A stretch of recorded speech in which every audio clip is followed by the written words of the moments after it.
So like, here's my question, which is, do you think that brands, companies, even like B2B companies, like Front or Gainsight, can elicit that same level of love and passion that like you have for the Lakers?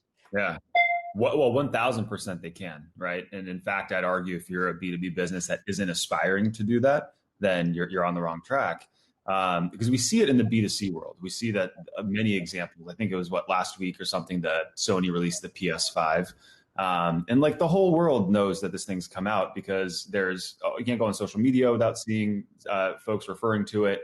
Thinking about growing up, people were camping out for video games or whatever. And so, try to find somebody that follows Xbox and put a PS5 in front of them. It's like a religious battle, I'm sure. And so in the B2C world, we've made a lot of purchasing decisions emotionally, not just based on kind of some rational thought. You can frankly play the same game on an Xbox and a PS5, but you choose one over the other very intentionally.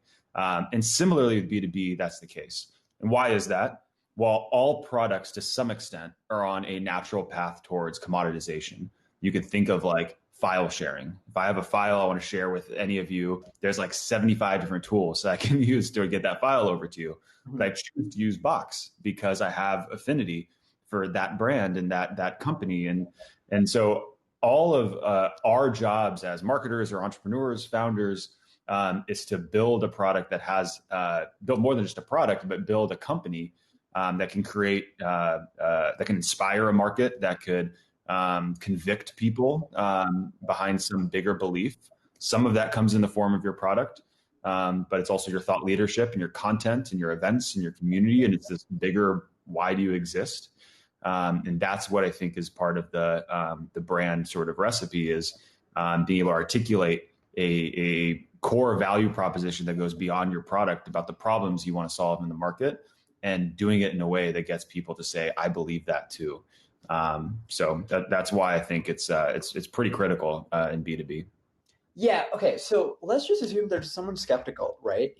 Over here, or someone listening to the recording or like the podcast form of this later on. Hey, Anthony, this is great. I agree with you, but like I'm selling to government employees. I'm selling trucking software. Like, does this really apply to me? Like, isn't this just like a coast thing that cool kids like Front and, Gainsight do? Like, how does this apply to me? Well, I mean, I think that. Yeah. Sorry. Yeah. Go on. No. In general, I would ask if these government employees or truckers or whoever, if they're humans, then I think it applies to you. If you're selling to like a machine that doesn't have emotions, then I maybe not. But I think the core kind of hypothesis is all of our expectations are changing from a consumer perspective. Like we have, this thing that we carry around that has, the world's library of music accessible to us for $9 a month. If I need baby formula by midnight, I can press a button in suburban Arizona here and have it delivered to my front door in the next 3 hours.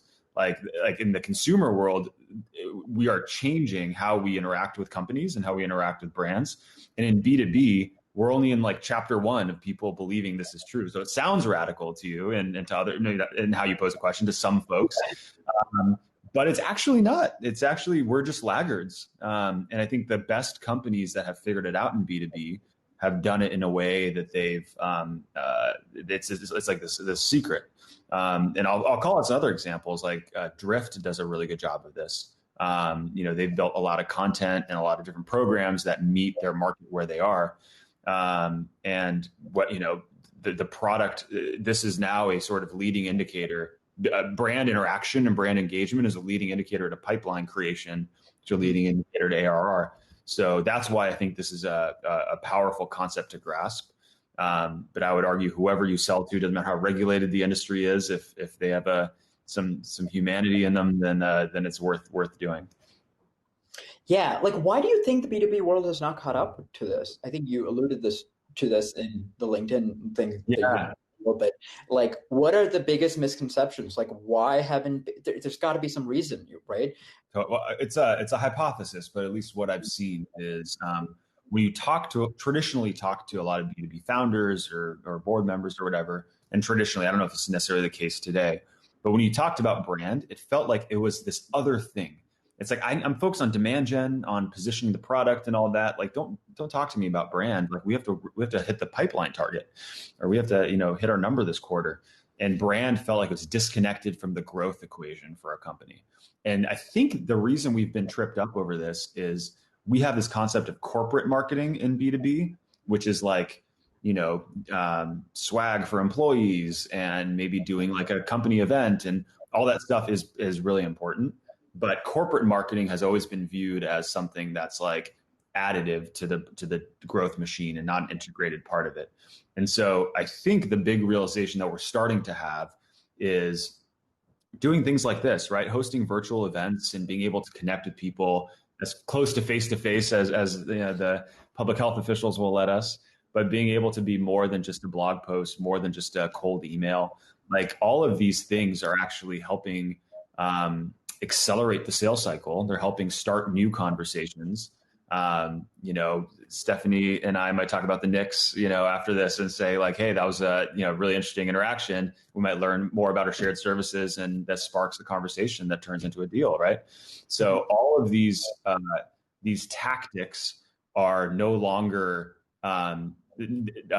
they're now more appreciated as ways to start in sales conversations. And ultimately, we can attribute a lot more from content and events and community and all these things to how pipelines either created or accelerated. And beyond that, how our customers are renewing and staying with us over time, and maybe even expanding with us because they want to be a part of the movement that we're creating. So that's why I think the disconnect is. It's that brand is disconnected from growth, and that just is totally not true.